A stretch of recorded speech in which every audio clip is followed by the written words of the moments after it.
Malang Raya sempat masuk zona hitam akibat tingginya mobilitas warga saat pemberlakuan PPKM darurat, membuat petugas memperketat penyekatan di sejumlah pintu masuk di Malang Raya. Hasilnya pada 2 pekan pemberlakuan PPKM darurat, Malang Raya pun turun menjadi zona kuning. Penyekatan di pintu masuk Malang Raya masih terus diperketat di periode kedua pemberlakuan PPKM darurat. Salah satunya di eksit tol Singosari, Kabupaten Malang, di mana perpanjangan pemberlakuan PPKM dari tanggal 21 hingga 25 Juli mendatang, petugas gabungan dari TNI, Polri, Satpol PP, serta Dinas Kesehatan terus melakukan operasi penyekatan dengan memeriksa setiap kendaraan yang akan masuk Malang. Pemeriksaan meliputi surat keterangan bebas COVID-19 serta sertifikat vaksin. Warga yang tidak memiliki perlengkapan surat diminta putar balik oleh petugas. Sementara Dirjen Korlantas Polri Brigjen Polisi Yusuf bersama Kasubdit Dagardut Gakum Korlantas Polri, Kombes Polisi Abrianto Pardede, Rabu siang melakukan pantauan mobilisasi warga di eksit tol Singosari. Dalam tinjauan tersebut diketahui pemberlakuan PPKM darurat berjalan efektif, di mana pada periode pertama PPKM darurat penurunan mobilitas masyarakat menurun 40%. Turunnya mobilitas masyarakat selama periode pertama PPKM darurat, Malang Raya yang sempat masuk zona hitam akibat tingginya mobilitas warga turun menjadi zona kuning. Sedangkan pada PPKM darurat periode kedua yang diperpanjang mulai tanggal 21 hingga 25 Juli mendatang, petugas akan tetap memperketat penyekatan di pintu masuk Malang Raya. Diharapkan upaya pencegahan kasus persebaran COVID-19 di Malang Raya dapat berjalan efektif. Sudah melakukan kegiatan-kegiatan pengecekan PPN, penyekatan mulai dari Banyuwangi sampai dengan Malang, kemudian Probolinggo sudah kami lakukan. Dan intinya PPKM berjalan efektif, ya, penurunan pergerakan masyarakat yang akan mudik maupun yang akan keluar wilayah itu terakomodir. Jadi menurun sekali persentasenya. Kira-kira kemarin kami dapat laporan 40% dari hal yang biasanya. Ini cukup efektif sekali sehingga masyarakat penurunan suspek untuk COVID bisa terkendalikan. Yang menurun itu kasusnya atau lalu lintas? Lalu lintasnya. Jadi kan dengan keterbatasan mereka bergerak, akhirnya mereka cukup di rumah saja, penyebaran COVID jadi bisa terkendali. Apa hal yang sama akan dilakukan setelah PPKM perpanjangan ini? Nah, kalau kami kan Polri ini hanya melaksanakan perintah dari pemerintah, di mana kebijakan-kebijakan pemerintah kita dukung. Ada 3 kegiatan yang kita lakukan, yaitu preventif, dan represif. Di sini preventif kami lakukan dengan pembagian sembako, himbauan-himbauan kepada masyarakat, melalui pamflet-pamflet, sehingga masyarakat mengerti bahwa kita harus di rumah. Kemudian preventif kami lakukan patroli, kemudian lakukan penyekatan seperti ini, dikandung maksud bahwa kemanusiaan dan keselamatan manusia adalah yang terbaik, yang nomor 1. Siman Alfredo melaporkan. Polresta Malang Kota melaunching program Satuan Tugas Malang Raya Trauma Healing atau Sama Ramah. Satgas Sama Ramah nantinya akan mempunyai tugas dalam membantu penyembuhan dan pemulihan kondisi pasien pasca terpapar COVID-19. Satuan Tugas Malang Raya Trauma Healing atau Sama Ramah dari Polresta Malang Kota, Rabu pagi resmi di-launching. Peluncuran program Sama Ramah ini untuk membantu penyembuhan dan pemulihan kondisi pasien yang terpapar COVID-19.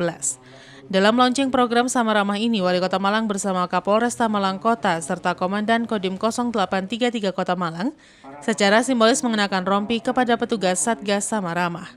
Wali Kota Malang Sutiaji memberikan apresiasi kepada Polresta Malang Kota atas diluncurkannya program Sama Ramah. Ia berharap dengan adanya Satgas Trauma Healing, nantinya pasien COVID-19 yang masih dalam tahap penyembuhan diberikan pendampingan untuk dipulihkan kesehatannya. Sementara Satgas Malang Raya Trauma Healing pasien COVID-19 nantinya akan diisi psikolog-psikolog gabungan dari Polresta, Pemkot Malang, dan sejumlah perguruan tinggi di Malang Raya. Mereka akan bertugas memberikan pendampingan kepada pasien pasca terpapar COVID-19.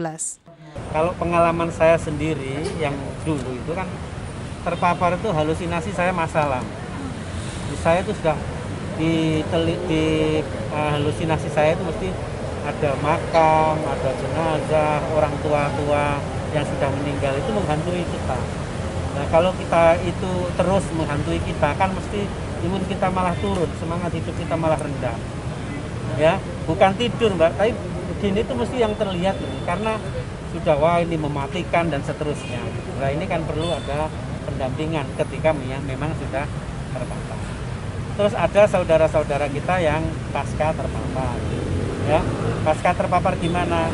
Kalau sudah terpapar, jangan dia berharap waktu saya sudah sakti, saya sudah bagus dan seterusnya. Ya, tapi tetap protokol kesehatan harus dikuatkan.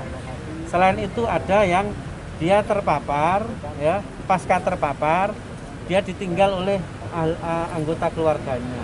Ya, mesti dia terus merenung, ya. Ada memang ini ada orang tuanya laki perempuan meninggal dunia, dia hanya mungkin dengan saudara-saudaranya. Ini kan perlu ada penumbuhan semangat hidup dan seterusnya.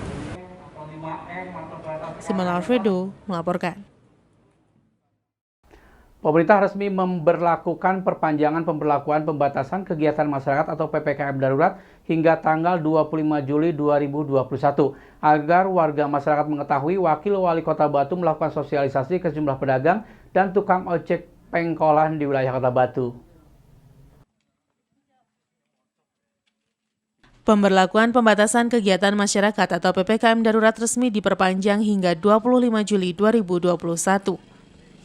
Wakil Wali Kota Batu beserta Ketua Tim Penggerak PKK Kota Batu mensosialisasikan ke sejumlah warga masyarakat yang terdampak PPKM darurat. Sosialisasi yang dilakukan Wakil Wali Kota beserta Ketua Tim Penggerak PKK ini tidak hanya memberikan pemahaman PPKM terhadap warga masyarakat yang terdampak, namun beliau sambil membagikan bantuan atau bingkisan kepada warga yang terdampak PPKM.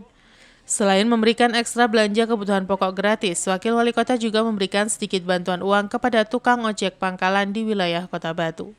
Salah satu tukang ojek pangkalan mengaku sangat berterima kasih meskipun nilainya tidak begitu besar, namun manfaatnya sangat berarti karena bisa membantu warga masyarakat yang terdampak PPKM. Tidak hanya tukang ojek pangkalan, sosialisasi PPKM yang dilakukan Wakil Wali Kota Batu, namun juga memberikan bantuan sembako kepada warga yang melakukan isolasi mandiri. Sementara Wakil Wali Kota Batu menjelaskan peduli terhadap warga masyarakat yang terdampak PPKM merupakan instruksi Presiden agar semua daerah memperhatikan bagi masyarakat yang terdampak PPKM. Dan ini merupakan tanggung jawab daerah dalam upaya melaksanakan PPKM untuk mencegah penyebaran COVID-19.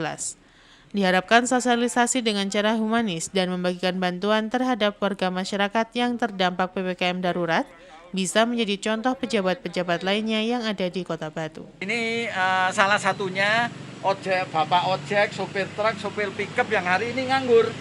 Sopir ojek juga nganggur semua. Nah ini pemerintah daerah harus punya andil dalam hal ini. Saya dan Bu Wali sudah memberikan, tapi ini tadi saya tanya teman-teman ini tidak masuk daftar. Lalu oleh sebab itu saya minta fotokopinya, saya foto nanti saya usahakan karena pemerintah daerah mulai dari Bupati Wali Kota sampai dengan Gubernur dan bahkan Presiden sudah jelas akan memberikan bantuan kepada masyarakat yang terdampak. Tidak hanya dari yang pelaku-pelaku usaha yang besar, tetapi sampai tukang ojek, tukang supir, angkutan, dan semua ini harus menjadi tanggung jawab pemerintah daerah. Jadi SE dari instruksi Mendagri nomor 19 maupun 20, yang terakhir instruksi nomor 21, bahwa disampaikan Presiden menyampaikan kepada Bupati Wali Kota untuk segera memberikan bantuan sosial kepada UMKM, kepada pelaku-pelaku usaha, termasuk masyarakat terdampak. Nah ini kami menyampaikan kepada Bapak Ibu sekalian ini, biar Bapak-Bapak ini juga tenang, ya, imunnya juga meningkat, karena tidak ada pekerjaan, ini adalah tanggung jawab pemerintah. Kalau di daerah, wali kota, wakil wali kota, dan seluruhnya yang mempunyai tanggung jawab. Nah hari ini saya mensosialisasikan Mendagri 21 terkait dengan bantuan segera dicairkan kepada masyarakat apapun bentuknya. Yanto Yanjung melaporkan. Terima kasih Anda masih bersama kami Info 7 Malang Raya. Kodim 0818 Malang Batu menggelar serbuan vaksin COVID-19 di berbagai wilayah di Malang Raya. Tidak terkecuali di Kota Batu, serbuan vaksin yang digelar di sejumlah desa dan puskesmas disambut warga seperti yang terlihat di Desa Pandanrejo, Kecamatan Bumi Aji, Kota Batu. Ratusan warga rela antri sejak pagi hari untuk mendapatkan vaksinasi COVID-19. Warga semakin sadar fungsi vaksin guna mempercepat kekebalan kelompok atau herd immunity. Kekebalan kelompok atau herd immunity adalah suatu bentuk perlindungan tidak langsung dari penyakit menular yang terjadi ketika sebagian besar populasi menjadi kebal terhadap infeksi. Baik melalui infeksi sebelumnya atau vaksinasi, sehingga individu yang tidak kebal ikut terlindungi.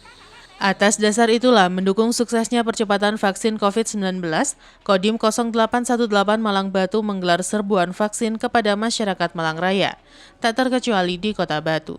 Bersama Dinas Kesehatan Pemkot Batu, Kodim 0818 bersama Koramil Sekota Batu berperan aktif mendukung program serbuan vaksinasi nasional COVID-19. Seperti yang terlihat di Balai Desa Pandanrejo, Kecamatan Bumi Aji, Kota Batu.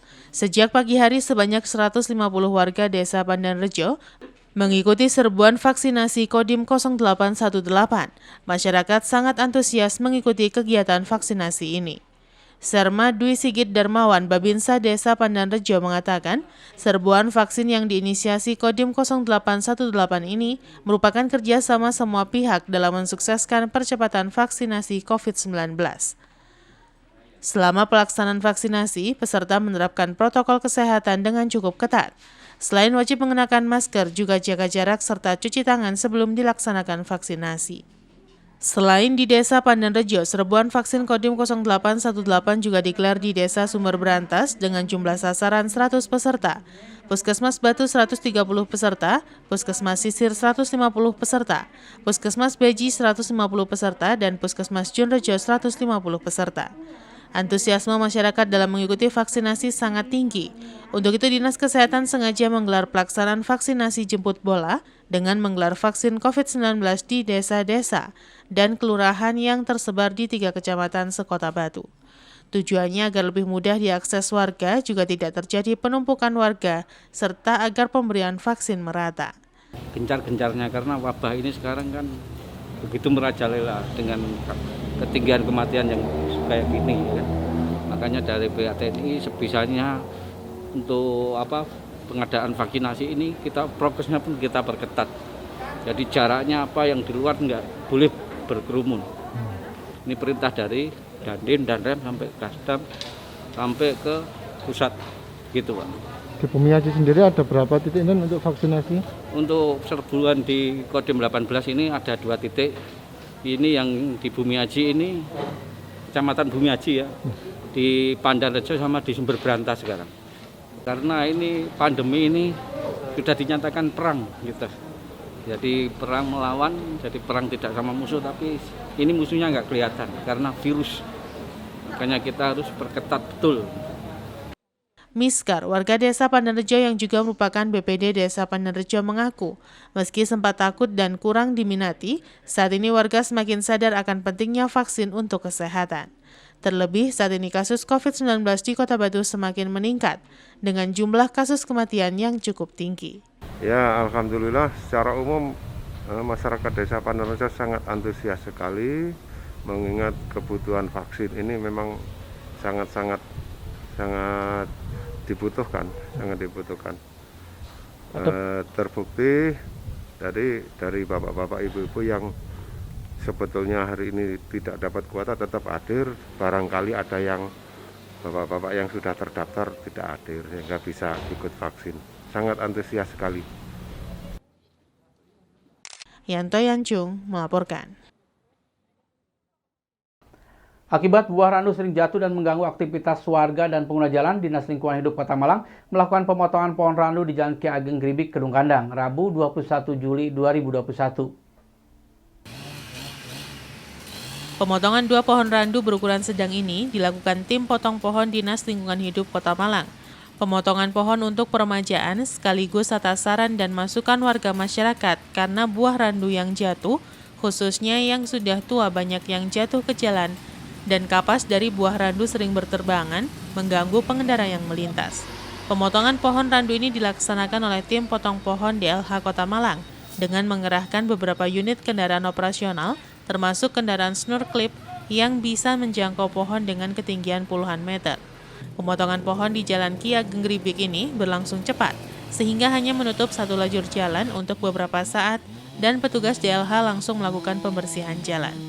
Menurut petugas DLH menjelaskan, warga masyarakat bisa menghubungi DLH Kota Malang apabila ada pohon di lingkungan masing-masing yang bisa membahayakan atau rawan tumbang agar bisa segera ada penanganan.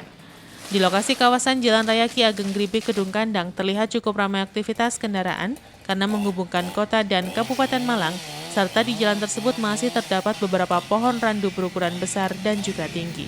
Masalah pemotongan pohon randu, memang pohon randu ini sudah tua dan juga perlu permajaan di kawasan sini. Karena satu, ini kabuknya ini kadang kalau sudah pecah, pertempuran kemana-mana, kadang masyarakat sekitar sini komplain ke kita. Oh, jadi masyarakat yang minta apa ya? Itu yang lebih penting permajaannya di sini. Karena pohon randu ini sudah tidak bisa dipertahankan itu. Pak, berapa titik sekarang pemotongannya, Pak? Ini sekarang masih 2 titik. 2 titik kan? Ya. Tapi bisa lancar, Pak ya? Cepet ya pemotongannya? Ya, mudah-mudahan. Iwan Hikmawan melaporkan. Terima kasih Anda masih bersama kami Info 7 Malang Raya. Berbeda dengan pada hari biasa, masih dalam suasana Idul Adha, Pasar Karangploso terlihat ramai pengunjung. Warga banyak datang pasar khususnya untuk belanja bumbu dan juga sayur. Beginilah yang terlihat di Pasar Karangploso, Kabupaten Malang. Pengunjung pasar masih ramai padahal hari sudah menjelang siang. Berbeda dengan beberapa hari sebelumnya, kondisi pasar cenderung sepi. Tetapi hari ini pasar terlihat lebih ramai. Kondisi ini diduga karena pemotongan hewan kurban dan pembagian daging kurban masih berlangsung. Hal ini menjadi salah satu penyebab pasar terlihat ramai, khususnya para penjual bumbu maupun sayuran yang berhubungan dengan daging kurban. Menurut salah seorang juru parkir di Pasar Karangploso mengungkapkan, mulai hari ini terlihat peningkatan jumlah pengunjung pasar, mulai pagi sampai menjelang siang hari, termasuk kendaraan yang parkir. Di depan pasar terlihat kendaraan yang parkir silih berganti, baik roda 2 dan roda 4. Diperkirakan setelah momentum Idul Adha berlalu, maka pasar akan kembali normal seperti pada ketika PPKM darurat berlangsung, yaitu kembali sepi dan pendapatan pedagang menurun. Kondisi pasar sekarang agak mulai ramai. Karena apa ya? Dibanding kemarin. Apa karena masih ya? Karena banyak orang dapat ikan, daging, cari bumbu. Mulai kapan ramai? Mulai sekarang. Mulai sekarang? Jam berapa mulai terlihat? Mulai jam 7. Sampai sekarang masih ya? Iya. Masih. Kalau hari biasa jam segini sudah mulai ya? Sudah mulai sepi, Pak. Mulai sepi, Pak? Iya. Untuk parkiran sendiri dapat berapa ini? Untuk jaga kendaraannya? Ya, keluar masuk sekitar 200. 200, Pak. Ini kondisi saat ini, Pak ya? Iya. Iwan Hikmawan melaporkan.